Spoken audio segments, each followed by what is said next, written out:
বিসমিল্লাহির রহমানির রহিম। সীমা kitchen food প্রতিদিনের মতো রেসিপি নিয়ে আসছি আপনাদের কাছে। এখানে আমি এই যে আধা বাটি পরিমাণ আমি এখানে আটা নিয়েছি, এটা দিয়ে আমি আজকে নিমকি বানাবো। আর কি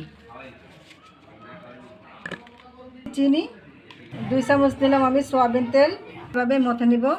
এই যে আটাগুলো এখানে এই দেখেন এখানে আমি যে দলা ফেঁকে নিয়েছি, চাপ দিলে গলে যায়।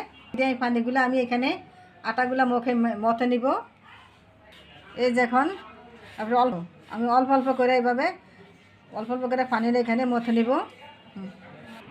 এই দেখুন এইভাবে আমার এটা মতানো হয়ে গেছে। আমার রুটিটা এখানে দলা পাকান হয়ে গেছে, তাই এখানে আমি 10 মিনিট রেখে দিব। আমি 10 মিনিট পর ফিরে আসলাম। এখানে আমি দুটা ভাগ করছি। এখন আমি এটাকে মাঝখান দিয়ে একটা ইয়া দিব। এই যে পাকিয়ে যে আমি রুটিগুলো বানাবো, এই যে এইভাবে বানাবেন। রুটিগুলো এইভাবে বানাবো, রুটিগুলো বানিয়ে গোল করে শেপ করে নিব। তাই এখন এই যে আমি রুটিটা বানিয়েছি, তাই এখানে আমি এইভাবে এই যেটা আমি একটা ঢাকনা নিয়েছি, নিয়ে ঢাকনা দিয়ে এইভাবে আমি রুটিগুলো আমি শেপ করে নিব। এই দেখুন এখন আমি এখানে এই যে এইভাবে সব তুলে ফেলছি। দেখুন এই যে আমি এইভাবে যে রুটিগুলো এইভাবে কাটা নিছি।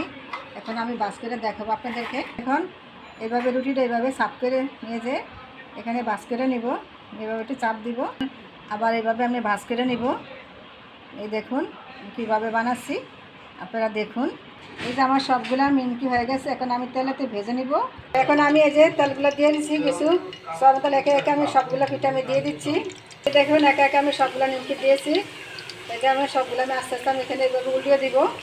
এই যে পিঠাগুলো আমার হয়ে গেছে, তাই একে একে আমি সবগুলো পিঠা আমি তুলে ফেলবো। এই দেখেন আমার এই যে নিমকিটা হয়ে গেছে। দেখেন কত সুন্দর মশমশা, এই দেখেন কত সুন্দর মশমশা। এই দেন একেবারে গুঁড়া গুঁড়া হয়ে যাচ্ছে। এই দেখেন প্লিজ আমার ভিডিও যদি ভালো লেগে থাকে আমার চ্যানেলটাকে লাইক কমেন্ট করুন, নতুন হয়ে থাকলে সাবস্ক্রাইব করুন। আল্লাহ হাফেজ।